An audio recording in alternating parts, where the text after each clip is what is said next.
about bad interview advice. I'm Lili Fogel. I am the director of the Interview Institute at the Professional Association of Resume Writers and Career Coaches. And I am joined by my very good friend and colleague, Tali Shlafer, who is the founder and CEO of Bold Career Talk.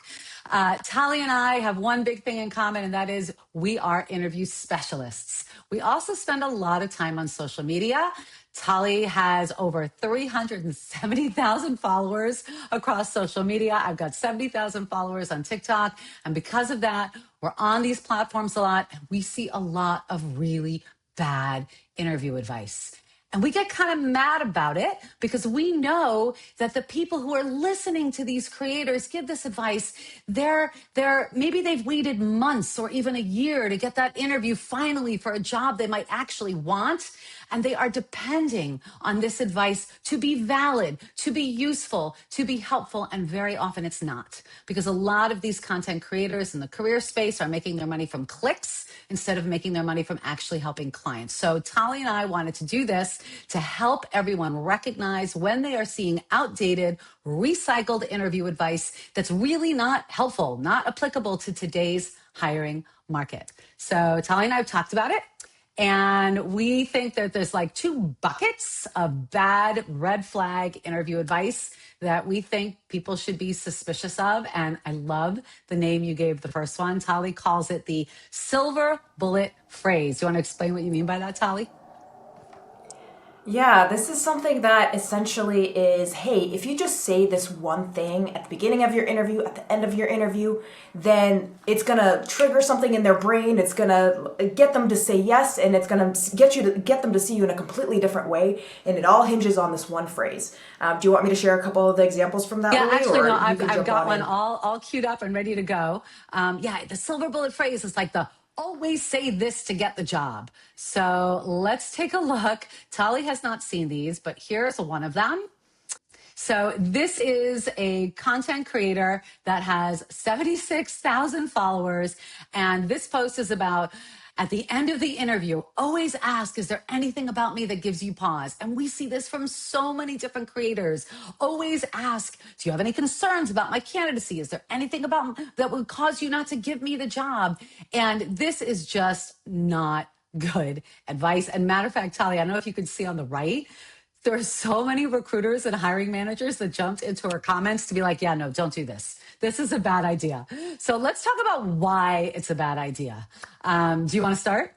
So to me, I have a few different reasons why this question is not very effective. First of all, if they have any sort of reservations, they're not going to tell you. It's 99% of the time, they're not going to even be able to articulate it on the spot necessarily. They might have to debrief, walk away, reflect on it a little bit. It's very rare. They're not really invested in your success right away, right? They're not a close peer or friend or mentor or coach who is invested in your success. The likelihood of them actually giving you feedback or being honest about this is very, very low. And the risk that you're creating, so likelihood of helpfulness, very, very low. But the risk that you're creating here is that, first of all, you're wasting time. We only have 30 minutes, 45 minutes at the end of your interview. You're wasting time because they're gonna, they're gonna BS you. They're gonna say, no, yes, everything's fine. Yeah, there's nothing there. Now you've just wasted an opportunity to actually ask a meaningful question. And the second risk that you're presenting is that it makes you look, I'm just not going to BS it. It makes you look socially unaware. It lacks emotional intelligence, putting somebody on the spot like that. And it makes the other person feel uncomfortable in a way that's really not necessary. And you know why else it makes them feel uncomfortable? It makes them feel uncomfortable because they got the legal team saying, don't do that. Because we got the legal team saying, do not tell them why they are not getting the job, because that opens the door to all kinds of litigation, discrimination, like just keep your mouth shut. They're not entitled to that information. You don't have to give them that information. And you open a whole can of worms when you do, right? That's the big reason why you don't ask that. That's why they get so uncomfortable. They don't want to be asked that. They don't want to tell you that. And very often they can't. tell you that. One last thing that I'll add about how this makes me feel as a question. If we think about an interview as a first date or a second or a third date, this is essentially like ending a date and going, hey, is there any reason you wouldn't sleep with me after this right now? It's just, why would we ever create a situation in which somebody has to answer such an uncomfortable situation or such an uncomfortable question? Perfectly said. Let's move on. No more, nothing else to say up to that. Okay, I'm going to move on to the next one. The woman on the left has 314,000 followers. The woman on the right has 141,000 followers, and both of them are saying, always ask for the job at the end of the interview. And I've heard this from a couple of career coaches, always ask for the job. That's the one thing you can do that you will get the job. Tali, what do you think about that? What I think about that, first of all, I just want to say the woman on the left, Amy, I adore most of her content. See, she's, I believe, a CHRO at a pretty big company, and I love a lot of her content as it pertains to managing people and leaders. To me, asking for the job at the end of the interview, again, it puts somebody on the spot. It makes it seem like, hey, what if you just gave a really average interview? What if you didn't really convince them that you have what it takes more than everybody else, that you've gotten similar results for other companies, and now you're going, give me the job? I just don't see that as a compelling reason. I think you should definitely show interest in the job. Like, hey, I'm really excited about this. This is my top choice. I just want to let you know before we wrap things up. I think that's really great.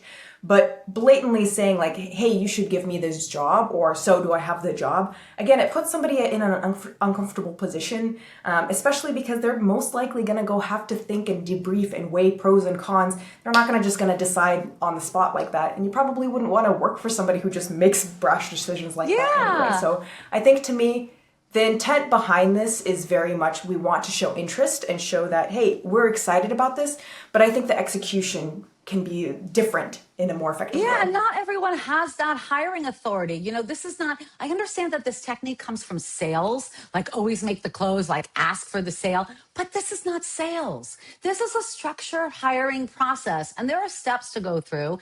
And 9 times out of 10, you're talking to someone who's not actually making, it's not their decision to make. They're one piece of a whole big puzzle, and it sounds rehearsed. It creates an awkwardness that you're making that assumption that they're the one that makes the decision. And it also, coming in with that, really ignores the entire context of all that interview work that you did, all those great messages you land, just all of a sudden be like asking for the job. Now, I agree with you, Tali, like show interest, absolutely. Let them know you're really interested, but straight out asking them to give you the job just feels, I think it breaks connection. It just feels rehearsed. It feels salesy. And often it's just ignoring the context, which is this person probably doesn't have that authority. Okay, I got another one. So that's the silver bullet phrase. Those are 2 really good examples. The other kind of bucket of things that Tali and I talked about that we really think you need to be suspicious of when you hear online is when somebody tells you what to say versus talking about how to think about it. And I've got a great example of that. Okay, Tali, you haven't seen this. This guy's got 4.7 million followers, and almost all of his content is, this is exactly what you should say. He gives scripts. Listen to his script for why are you leaving your job? And then I'm just going to ask you to just blind react, Tali. Is exactly what to say and how to say it. Why do you want to leave your current job? I want to leave my current job simply because I am seeking a fresh challenge in a new role that aligns with my long-term goals and values. My employer has been brilliant to work for, and I will leave on good terms. I am now looking forward to the next chapter of my career with a forward-thinking company like yours, where my skills and knowledge will be put to good use in a role where I can see the positive contribution I am having. What do you think about that, Tali? I think he just used a lot of words to say not very much. Exactly. I don't know what that means. I don't know what he means. I also don't, as a hiring manager, I don't have any context. When I ask this question, when I'm hiring people from my company, I am thinking about what is it about your current situation that is making you want to leave, because I want to make sure that doesn't exist in my company, because then you're not going to be a good fit here. And with what he just said, which is really great if you are looking for an AI generated answer. Yes. What he just said didn't give me any sort of insight. It talked a lot without saying much, which also to me, I'm thinking in the back of my head, man, this guy just talked a lot without saying much. Is he going to be like that when he's leading meetings, when he's working with clients, when he's talking to my skip level? Just all around, this to me is very wasted time and breath. If there was ever a question not to have a generic scripted answer to, it's why are you leaving your job, right? If ever there was a question that you can't say, here's the one thing everybody should say in every interview, and here's how to say it, which is what he said. And frankly, I thought his how to say it was really kind of tone deaf to any kind of reading the room or energy from the interviewer. You know, if he's walking into every single interview talking like that, yeah, he's not getting any job. No, agreed. It was a bunch of it was AI, what we call like AI slop, really generic, not at all specific, and kind of meaningless. All right, I think I have one more here. I'll add a little bit too before we move on to this one. A good interview coach or mentor will not tell you what to say, because that doesn't help you think about interviews. It doesn't translate into understanding what different questions are being asked and why. What if a different question asked than you didn't prepare for, and you have no way of understanding why is this person asking this question? A good interview coach won't tell you, hey, here's a script, you should say exactly this. They'll help you understand, why is this being asked? What are the concerns that they're trying to suss out? And then how do you reverse engineer the context that you're going to be sharing based on the concerns that we're trying to alleviate? That's the difference between someone who's just giving you a script and good luck, I hope that, all of those questions get asked in that exact way, versus somebody who's teaching you how to think so that you can improvise on the spot if you ever need to.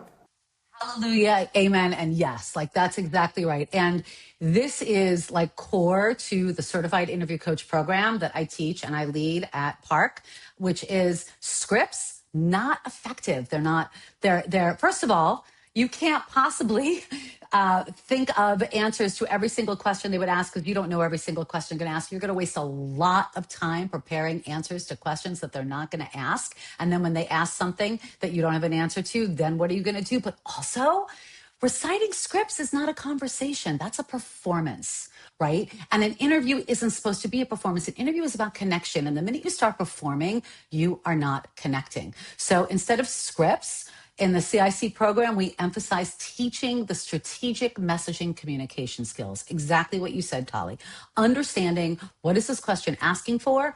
Reverse engineering. So what messages do I need to land? And then being able to land those messages authentically. Think strategically, communicate authentically. Here's another script. This creator's got 337,000 followers and saved this script for Why Should We Hire You? What do you think of this script, Tali? I have my thoughts and opinions on it, but I'm going to actually pivot it back to whoever's listening to this, whoever's watching this. Can you tell me what job this person is interviewing for? Can you tell me what level they're interviewing for? Can you tell me what industry that they're interviewing for, what company? This, to me, feels very... You could put it in literally any different job, any different company, any different hiring team, and it would land the same, which is not very well. And that's exactly the problem, because everything in your interviews should be custom to the role that you're applying for. It needs to actually, if you're gonna talk, what you should say should actually have some meaning. So this doesn't really tell me anything at all. And it also tells me that this person hasn't really thought about this opportunity in particular. To me, somebody who is saying this kind of script, I, as a hiring manager, am thinking, did they even give it any thought? Did they look at the job description? Did they do any research about the company? Are they actually excited about this opportunity? Or is this another one of, 5 different companies that they're talking with? Yeah. And do they know why we're hiring them? This shows no indication of what results we're expecting that is expected from this role. What are you going to do for us? Why should we hire you? What are you going to do for us? This doesn't say what you're going to do for us. It's so generic, not specific, and it shows no understanding of the company's pain points or what problem this role needs to be able to solve, and that you understand that and that you can do it. And that's why they should hire you. This question is a great opportunity to show self-awareness and taking initiative and your proactivity by actually researching the company, understanding the role, and being able to tie it back to your situation. And when you give a flat generic answer to this, to me it shows that, hey, you're not somebody with a lot of self-awareness. You're not very discerning. You're just kind of going on autopilot versus really thinking about how to be effective. Yeah, and also what you said about showing research. Like, you have to show that you've done your research. You understand this company, this role, and what this role is supposed to do. So I think that this is a great example of why it's important not to teach what to say, but to teach how to think about it. Like, what is the interviewing looking for? And what you said about it depends on the interviewer is also really important. What a recruiter is looking for in this question, and what a hiring manager is looking for in this question, and what a CEO level interview might be looking for in this question, it's going to be a very different answer, right? So we've talked about these two buckets, the silver bullet phrase, like, be suspicious whenever you hear someone say, always say this to get the job.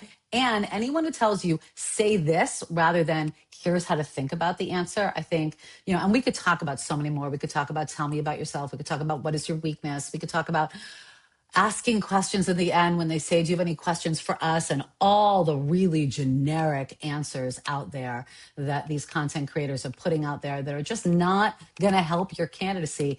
But I'm going to say this, if you are interested, not just in learning more about the red flag interview advice that's out there, but learning about green flag interview advice, if you're interested in building those skills to be an interview coach that helps your client be that number one candidate to beat the competition and land the job, think about joining me at the Certified Interview Coach next class. It starts July 9th. And I'm going to introduce Margaret Ferris, the Executive Director of the Professional Association of Resume Writers and Career Coaches, to tell you how to do that. Hello, everyone. And you can go to PARWCC.com and you can just find the live interview coach program. It is led by Lili Fogel, who is here, and you will get this and so much more. So let's go help our clients figure out all of the things. So thank you, everybody, because I love this topic so much, because there is so much misinformation out there in the comment sections. Please, everybody, if you are looking for a job, be very cautious and hire the very best coach that you can find to help you navigate through those tough waters in interview coaching. And let's go get it. Thanks, everybody.